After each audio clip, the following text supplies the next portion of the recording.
Welcome to my channel. I am Neel Kamal and today we are going to learn class 8th geography. The name of the chapter is agriculture. तो ये chapter जो start होता है इसका नाम है agriculture और इसका जो ओरिजिन है उससे पहले हम देख लेते हैं। एग्रीकल्चर वर्ड जो है एक्चुअली दो लैटिन वर्ड से बना है, एक तो एग्री या एगर और दूसरा वर्ड है कल्चर। तो एग्री और एगर का मतलब होता है सॉइल और कल्चर का मतलब होता है कल्टीवेशन। यानी कि इस चैप्टर में हम जो कुछ भी पढ़ने जा रहे हैं वो एग्रीकल्चर से रिलेटेड होगा, कृषि से संबंधित होगा। तो कृषि दरअसल है क्या, कृषि कहते किसको हैं, तो इसका एग्जाम्पल दिया हुआ है आपके बुक में। जो चैप्टर स्टार्ट हुआ है उसमें 3 बच्चे हैं जो एक गांव में घूम रहे हैं, गुरप्रीत, माधव और टीना। तो ये गुरप्रीत, माधव और टीना जब गांव में घूमते हैं उस दौरान वो देखते हैं कि एक किसान है जो खेतों में जुताई कर रहा है। तो वो उसके पास जाते हैं और पूछते हैं कि ये आप क्या कर रहे हैं। तो किसान बताता है कि मैं गेहूं उपजाता हूं, अभी अभी मैंने सॉइल में मैन्योर मिलाया है यानी कि खाद मिलाया है, ताकि जो हमारा लैंड है वो और भी अधिक फर्टाइल हो सके और उपज जो है वो और भी अच्छे से हो सके। क्योंकि जब मैं गेहूं तैयार करूंगा तो जब गेहूं बन जाएगा तो उसे यहाँ से फैक्ट्री में ले जाया जाएगा, means from farm to factories.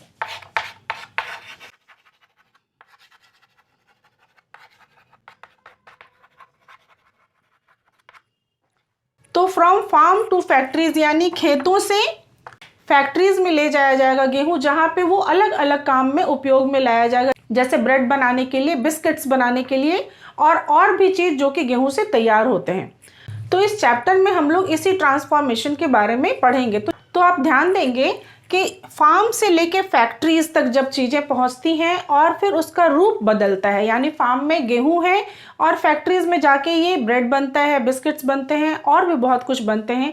तो ये जो ट्रांसफॉर्मेशन है यानी कि रॉ मटेरियल से लेके फिनिश्ड गुड तक का जो ये सफ़र है, इसमें 3 तरह की एक्टिविटीज़ होती हैं। वो कौन कौन सी एक्टिविटीज़ है चलिए देखते हैं। तो ये प्राइमरी, सेकेंडरी और टर्शियरी एक्टिविटीज़ क्या है चलिए देखते हैं। तो जैसा कि हमने देखा कि जो ट्रांसफॉर्मेशन है रॉ मटेरियल से लेके फिनिश्ड गुड तक का, तो ये जो इकोनॉमिक एक्टिविटीज़ है वो 3 भागों में बटी हुई है। प्राइमरी एक्टिविटीज़ में क्या है, extraction and production of natural resources. इसमें क्या होता है, जैसे खनन होता है ना, खनन की चीज़ें इसमें शामिल है। इसके अलावा agriculture, fishing, gathering, food gathering जो होती है वो जो नेचुरल रिसोर्स से रिलेटेड चीज़ें होती है वो प्राइमरी एक्टिविटीज़ के अंतर्गत आती है। इसके बाद सेकेंडरी एक्टिविटीज़ में क्या होता है, सेकेंडरी एक्टिविटीज़ जो है वो प्रोसेस से रिलेटेड है। प्रोसेस किस चीज़ का होगा, जो ये नेचुरल रिसोर्स है यानी प्राइमरी रिसोर्सेज जो हैं, यानी कि प्राइमरी एक्टिविटीज़ में जो रिसोर्सेज होते हैं नेचुरल रिसोर्स, उन्हीं रिसोर्सेज की प्रोसेसिंग जो होती है वो हमारी सेकेंडरी एक्टिविटीज़ में शामिल होती है। और टर्शियरी एक्टिविटीज़ क्या है, टर्शियरी एक्टिविटीज़ जो है वो प्राइमरी और सेकेंडरी दोनों को ही सपोर्ट करती है सर्विसेज के जरिए। तो टर्शियरी एक्टिविटीज़ में क्या आ जाएगा, आपका बैंकिंग आ जाएगा, ट्रेड आ जाएगा, इसके अलावा आ जाएगा इसमें ट्रांसपोर्ट, एडवर्टाइजिंग, इंश्योरेंस। तो ये सारी एक्टिविटीज़ जो है वो टर्शियरी एक्टिविटीज़ में आ जाएंगी। तो कोई सी भी इकोनॉमिक एक्टिविटीज़ जो होती है उसे हम 3 भागों में बांट सकते हैं, प्राइमरी, सेकेंडरी एंड टर्शियरी। तो हमारा ये चैप्टर जो है वो हमारे प्राइमरी एक्टिविटीज़ से रिलेटेड है। एग्रीकल्चर का जो चैप्टर है वो प्राइमरी एक्टिविटीज़ से रिलेटेड है और इसके अलावा जो हमारा नेक्स्ट चैप्टर है इंडस्ट्रीज़ का, वो हमारे सेकेंडरी एक्टिविटीज़ से रिलेटेड है, वो हम बाद में पढ़ेंगे। अभी हम इस चैप्टर में एग्रीकल्चर के बारे में जानने की कोशिश करते हैं कि ये क्या है और कितने तरह की है। तो चलिए एग्रीकल्चर में क्या क्या चीज़ें आती है ये हम देखें। सबसे पहली बात तो ये है कि एग्रीकल्चर जो है वो एक प्राइमरी एक्टिविटी है, ठीक है। इस प्राइमरी एक्टिविटी में क्या क्या चीज़ें शामिल हैं, प्राइमरी एक्टिविटी में क्रॉप्स को उगाना यानी कि खेती करना, fruits, vegetables, flowers, rearing animals यानी जानवरों को पालना भी जो है वो प्राइमरी एक्टिविटीज़ में ही आता है। इसके अलावा आप देखेंगे कि पूरे वर्ल्ड की यदि बात करें तो 50% जो है, पूरे वर्ल्ड के पॉपुलेशन का 50% हिस्सा जो है वो अभी भी कृषि के ऊपर निर्भर है। और भारत की यदि बात करें तो 2/3 पॉपुलेशन यानी टोटल पॉपुलेशन का 2/3 हिस्सा जो है वो अभी भी अपनी जीविका के लिए कृषि पर निर्भर है। और कृषि के लिए सबसे इम्पॉर्टेंट चीज़ जो होती है, जो फेवरेबल चीज़ होती है, क्या है? दो चीज़ें, एक तो जलवायु वहाँ की अच्छी होनी चाहिए, क्लाइमेट अच्छी होनी चाहिए, और सॉइल अच्छी होनी चाहिए। और दो चीज़ें हैं, एक तो ये कि जिस जिस जगह पे खेती की जाती है, यानी जो लैंड खेती के योग्य होता है उसे अरेबल लैंड कहते हैं, और जो बंजर भूमि होती है उसे बैरन कहते हैं। तो आपके बुक में जो मैप है उसमें आप देख सकते हैं वर्ल्ड के उन जगहों को जहां खेती के लिए फेवरेबल कंडीशंस हैं और उन जगहों पे खेती की जाती है, उसका मैप आपके बुक में आप देख सकते हैं। तो जैसा कि मैंने आपको बोला कि एग्रीकल्चर कितने तरह की होती है, ये जानना भी उतना ही ज़रूरी है जितना कि इसकी बेसिक चीज़ें जानना ज़रूरी है कि ये बोलते किसको हैं, एग्रीकल्चर का मतलब क्या होता है। बट एग्रीकल्चर अलग अलग तरह का होता है।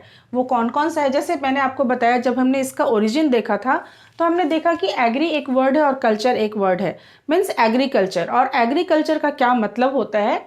तो एग्रीकल्चर का जो मतलब होता है, इसका अर्थ है ग्रोइंग ऑफ क्रॉप्स, यानी science and art of cultivation. दूसरे शब्दों में इसे फार्मिंग भी कहते हैं। इसमें रियरिंग स्टॉक भी आ जाता है, यानी कि एनिमल्स को पालना भी इसी के अंतर्गत आ जाता है। तो यहाँ पे आप लिख लीजिए science and art of cultivation. दूसरा सेरीकल्चर। सेरीकल्चर में commercial rearing of silk worms होता है। तो सेरीकल्चर में हो गया सिल्क वॉर्म को कॉमर्शियल तरीके से पाला जाता है। तीसरा है हमारा पिसिकल्चर। पिसिकल्चर जो है ये फिश के पालन से संबंधित है। पिसिकल्चर जो है वो फिश के पालन से संबंधित है, यानी कि इसमें फिश की ब्रीडिंग की जाती है, जो स्पेशली पॉन्ड्स और टैंक्स वगैरह बना के उसमें फिश की ब्रीडिंग की जाती है, उसे पिसिकल्चर कहते हैं। इसके बाद विटीकल्चर, ये अंगूर की खेती से संबंधित है।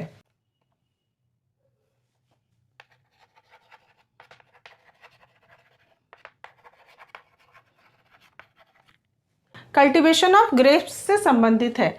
और लास्ट है हॉर्टिकल्चर, जिसमें वेजिटेबल्स, फ्लावर्स और फ्रूट्स के उत्पादन से संबंधित है। तो हॉर्टिकल्चर में आप लिख लीजिए वेजिटेबल्स, फ्रूट्स एंड फ्लावर्स, यानी फूलों की खेती। तो इन अलग अलग शब्दों को एग्री, सेरी, पीसी, वीटी, हॉर्टी, इन सब के साथ जब कल्चर वर्ड को आप जोड़ते हैं तो उसके अलग अलग अर्थ बनते हैं। जैसे एग्रीकल्चर का हो गया science and art of cultivation, sericulture silk worm के कॉमर्शियल रूप से पालन से जुड़ा हुआ है, और पिसिकल्चर जो है वो फिश के ब्रीडिंग से जुड़ा हुआ है, विटीकल्चर जो है वो कल्टीवेशन ऑफ ग्रेप्स से जुड़ा हुआ है, और लास्ट में हॉर्टिकल्चर जो कि वेजिटेबल्स, फ्लावर्स और फ्रूट्स के उत्पादन से जुड़ा हुआ है। तो इसी के साथ आज की ये क्लास यहीं ख़त्म करती हूँ। अपने नेक्स्ट क्लास में मैं डिस्कस करूँगी जो इसका नेक्स्ट सब टॉपिक है फार्म सिस्टम और टाइप्स ऑफ फार्मिंग, जिसमें मैं एक फ्लो चार्ट बनाऊँगी और उस फ्लो चार्ट के जरिए आपका ये चैप्टर अमूमन कंप्लीट हो जाएगा। तो टाइप्स ऑफ फार्मिंग में मैं फ्लो चार्ट के जरिए आपको कितने तरह की फार्मिंग होती हैं और उनको किन किन भागों में बांटा जा सकता है, इन चीज़ों के बारे में बताऊँगी।